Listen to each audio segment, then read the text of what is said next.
Good evening, friends. I apologize. It's a little dark. I've been in a room with fluorescent lights today, and I just want it to be a little dark. So it's okay. You don't need to see my face. You might be able to see I have my pumpkin in the background. I love Halloween, so I had to decorate this weekend. I apologize for not keeping up on the reading. It's been a little hectic. We tried to do better this week. I promise I'll try. So let's go ahead and pick up where we left off. We had just finished chapter 8, What Happened After Dinner, and we learned that Edmund disappeared and probably going to the witch's house. This is chapter 9, in the witch's house. Imagine that. And now, of course, you want to know what had happened to Edmund. He had eaten his share of the dinner, but he hadn't really enjoyed it because he was thinking all the time about Turkish delight. And there's nothing that spoils the taste of good, ordinary food half so much as the memory of bad magic food. And he had heard the conversation and hadn't enjoyed it much either because he kept on thinking that the others were taking no notice of him and trying to give him the cold shoulder. They weren't, but he imagined it. And then he had listened until he had heard the whole arrangement for meeting Aslan at the stone table. It was then that he... One second. Apologize, my dog was distracting me.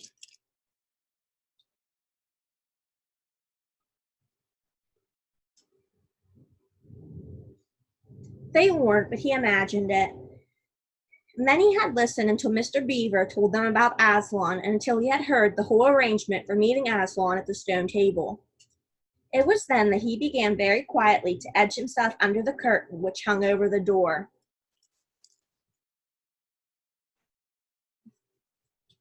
For the mention of Aslan gave him a mysterious and horrible feeling, just as it gave the others a mysterious and lovely feeling.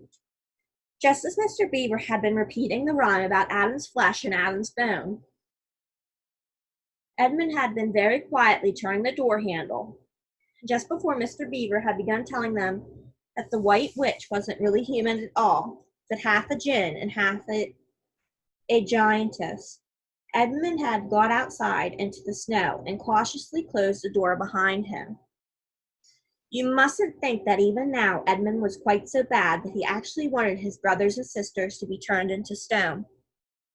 He did want Turkish delight and to be a prince, and later king, and to pay Peter out for calling him a beast. As for what the White Witch would do with the others, he didn't want her to be particularly nice to them, certainly not to put them on the same level as himself. But he managed to believe, or to pretend he believed, that she wouldn't do anything very bad to them. Because, he said to himself, all these people who say nasty things about her are her enemies, and probably half of it isn't true. She was jolly nice to me anyway, much nicer than they are. I expect she is the rightful queen, really. Anyway, she'll be better than that awful Aslan.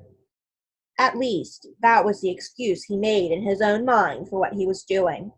It wasn't a very good excuse, however, for deep down inside him, he really knew that the White Witch was bad and cruel.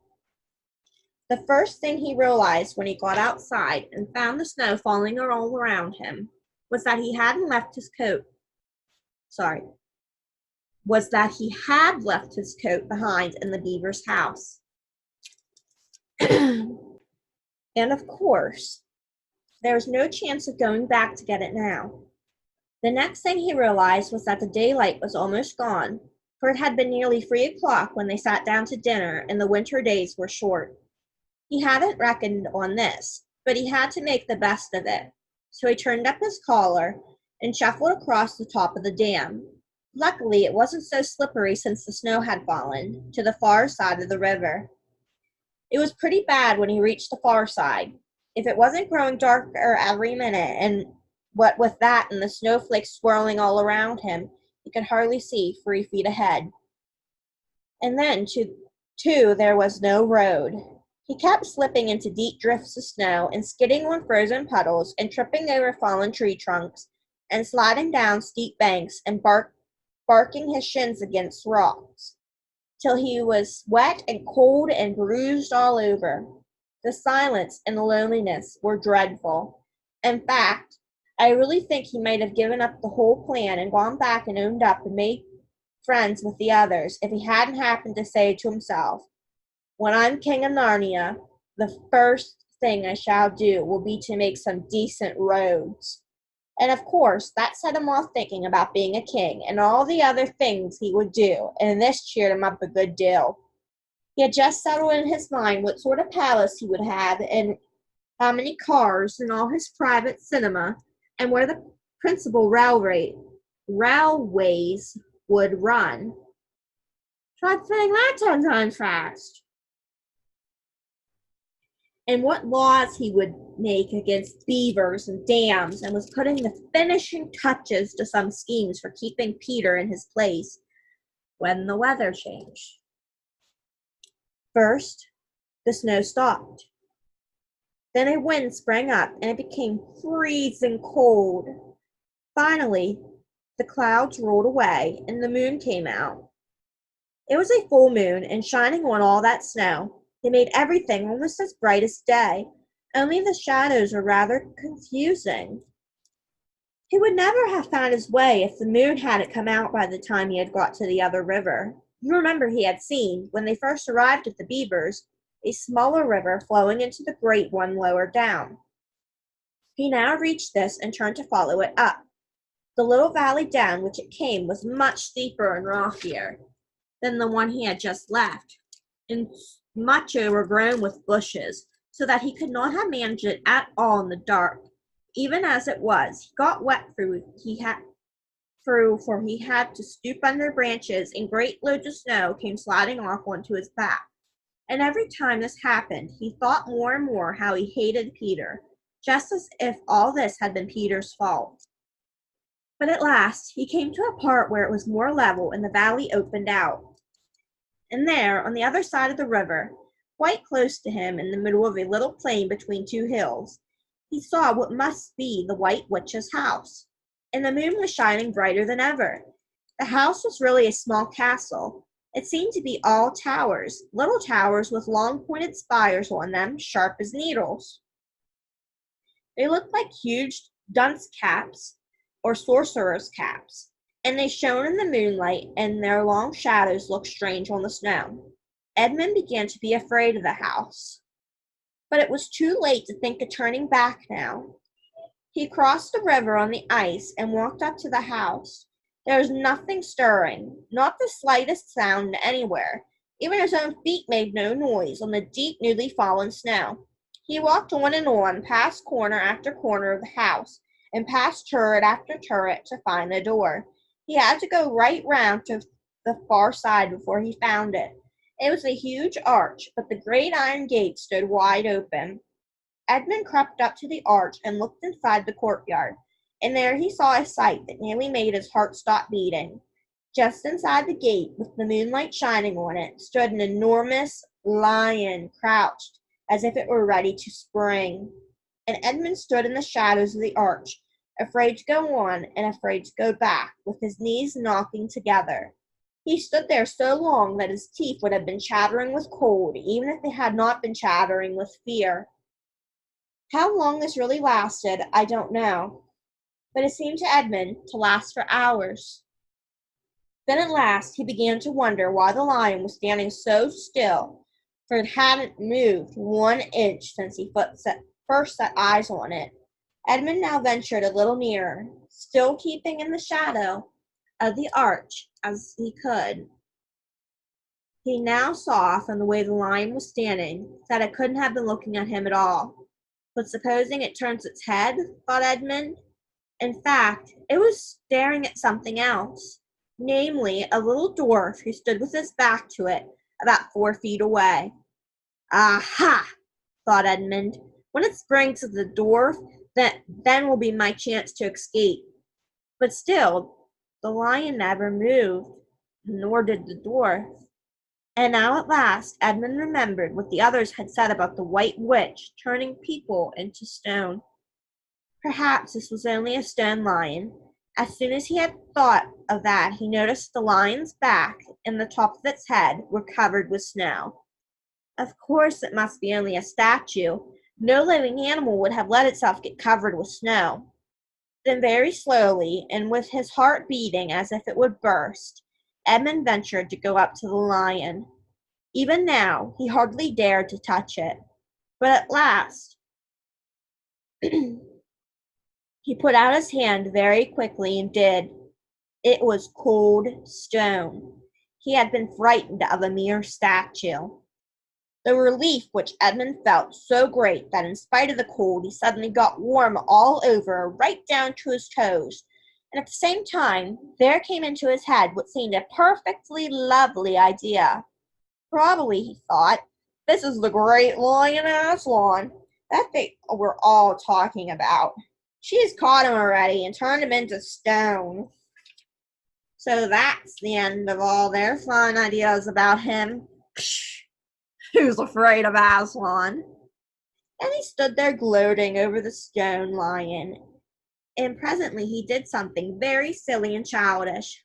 He took a stump of lead pencil out of his pocket and scribbled a mustache on the lion's upper lip and then a pair of spectacles on its eyes. Then he said, "Yah, silly old Aslan, how do you like being a stone? You thought yourself mighty fine, didn't you?" But in spite of the scribbles on its face, the great stone beast still looked so terrible and sad and noble, staring up in the moonlight, that Edmund didn't really get any fun out of jeering at it. He turned away and began to cross the courtyard. As he got into the middle of it, he saw that there were dozens of statues all about, standing here and there rather as the pieces stand on a chessboard when it's halfway through the game. There were stone satyrs and stone wolves and bears and foxes and cat and mountains of stone. There were lovely stone shapes who looked like women, but who were really the spirits of trees. There was the great shape of a centaur and a winged horse, and a long little creature that Edmund took to be a dragon. They all looked so strange standing there, perfectly lifelike and also perfectly still. In the bright cold moonlight that it was eerie work crossing the courtyard. Right in the very middle stood a huge shape like a man, but as tall as a tree, with a fierce face and a shaggy beard and a great club in its right hand. Even though he knew that it was only a stone giant and not a live one, Edmund did not like going past it. He now saw that there was a dim light showing from a doorway on the far side of the courtyard. He went to it.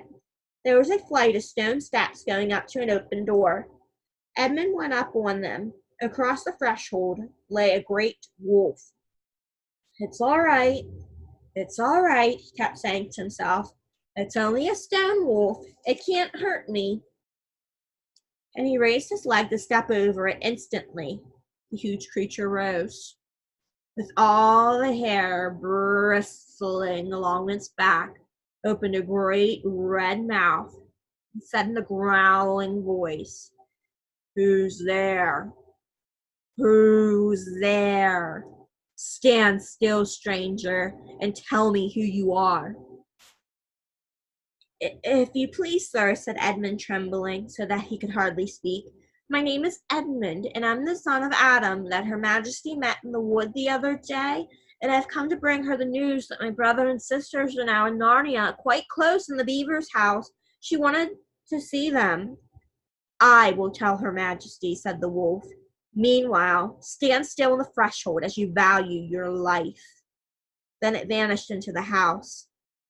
Edmund stood and waited, his fingers aching with cold and his heart pounding in his chest, and presently the gray wolf, Magrim, the chief of the witches' secret police, came bounding back and said, come in, fortunate favorite of the queen, or else not so fortunate." And Edmund went in, taking great care not to tread on the wolf's paws. He found himself in a long gloomy hall with many pillars, full, as the courtyard had been, of statues. The one nearest the door was a little fawn, with a very sad expression on its face, and Edmund couldn't help wondering if this might be Lucy's friend. The only light came from a single lamp, and close beside this sat the White Witch. "I'm come, your Majesty," said Edmund, rushing eagerly forward. "How dare you come alone?" said the witch in a terrible voice. "Did I not tell you to bring the others with you?" "Please, your Majesty," said Edmund, "I've done the best I can. I brought them quite close. They're in the little house on top of the dam just up the river with Mr. and Mrs. Beaver." A slow, cruel smile came across the witch's face. "Is this all your news?" she asked. "No, your Majesty," said Edmund, and proceeded to tell her all he had heard before leaving the beaver's house. "What? Aslan!" cried the queen. "Aslan! Is this true? If I find you have lied to me—" "Please, I'm only repeating what they said," stammered Edmund. But the queen, who was no longer attending to him, clapped her hands. Instantly, the same dwarf whom Edmund had seen with her before appeared. "Make ready your sled," ordered the witch, "and use the harness without bells."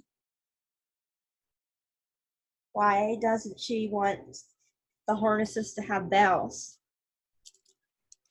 Well, bells make noise, so if we take away the bells, it would be quiet. And if it's quiet, what can she do? We'll pick it up with chapter 10. The spell begins to break.